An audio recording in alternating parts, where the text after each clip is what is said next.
শনিবার ভোর ঘুম ভাঙার আগেই ভয়ঙ্কর বিস্ফোরণে কেঁপে উঠল মাটি। কারাকাসের আকাশে যুদ্ধবিমানের আনাগোনা। কিছুক্ষণ পরই জানা গেল প্রেসিডেন্ট নিকোলা মাদুরো আর তার স্ত্রী সিলিয়া ফ্লোরেসকে বন্দী করে দেশের বাইরে নিয়ে গেছে মার্কিন বাহিনী।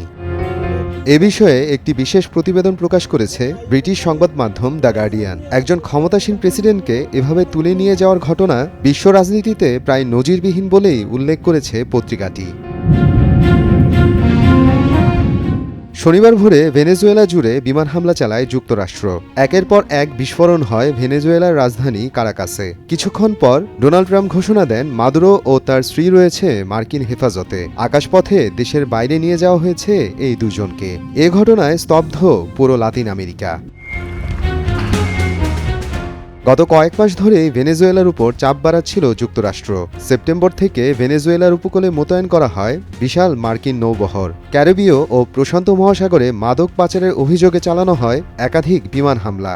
এমনকি জব্দ করা হয় ভেনেজুয়েলার তেলবাহী জাহাজও। মানবাধিকার সংস্থাগুলোর মতে মার্কিন অভিযানে নিহত হয়েছে কমপক্ষে ১১০ জন, যা যুদ্ধাপরাধের মতো গুরুতর অপরাধও হতে পারে। ভেনেজুয়েলার দাবি স্পষ্ট।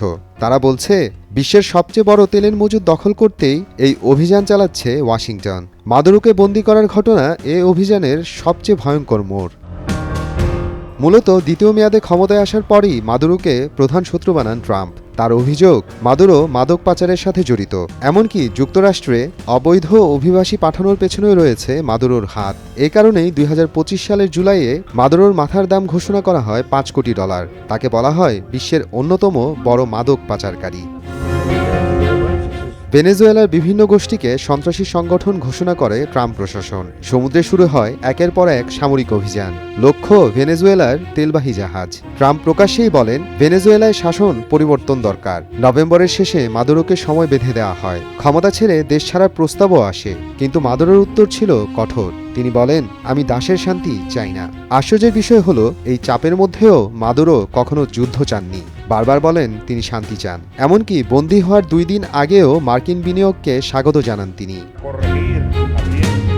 ভেনেজুয়েলা ও যুক্তরাষ্ট্রের দ্বন্দ্ব নতুন নয়। ১৯৯৯ সালে হুগো চ্যাভেজ ক্ষমতায় আসার পর থেকেই এ সম্পর্ক খারাপ হতে থাকে। চ্যাভেজ ছিলেন সমাজতান্ত্রিক ও সাম্রাজ্যবাদ বিরোধী বিপ্লবী নেতা।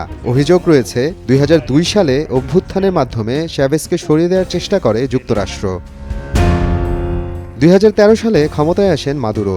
একের পর এক মানবাধিকার লঙ্ঘনের অভিযোগ তোলা হয় তার বিরুদ্ধে। ২০১৯ সালে মাদুরো সরকারকে অবৈধ ঘোষণা করে যুক্তরাষ্ট্র। অন্তর্বর্তী প্রেসিডেন্ট ঘোষণা করা হয় হুয়ান গুয়াইদোকে। এমনকি ২০২৪ সালে নির্বাচনেও কারচুপির অভিযোগ ওঠে। তবুও ক্ষমতায় টিকে যান মাদুরো। ডিসেম্বরে প্রকাশ হয় ট্রাম্প করলারি। এতে বলা হয় পশ্চিম গোলার্ধে রাজনীতি, অর্থনীতি ও সামরিক নিয়ন্ত্রণ যুক্তরাষ্ট্রের হাতে থাকবে। প্রয়োজনে খনিজ সম্পদ দখলে সামরিক বাহিনী ব্যবহার করা যাবে। মাদুরো বন্দী হওয়ার খবর ছড়াতেই দেশ ছাড়তে শুরু করে হাজার হাজার মানুষ। কলম্বিয়ার সীমান্তে দেখা যাচ্ছে উপচে পড়া মানুষের ঢল। ভয়, আতঙ্ক আর অনিশ্চয়তা গ্রাস করেছে পুরো দেশকে। মাদুরো বন্দী, কিন্তু সেনাবাহিনী এখনও সক্রিয়। মার্কিন প্রতিরক্ষামন্ত্রী বলছেন এটি স্বাধীনতার লড়াই। তবে কি যুদ্ধের শুরু নাকি একদিনের অভিযান, সেই উত্তর এখনও কেউ জানে না। মোহাম্মদ আফরানুল ইসলাম, সময় সংবাদ।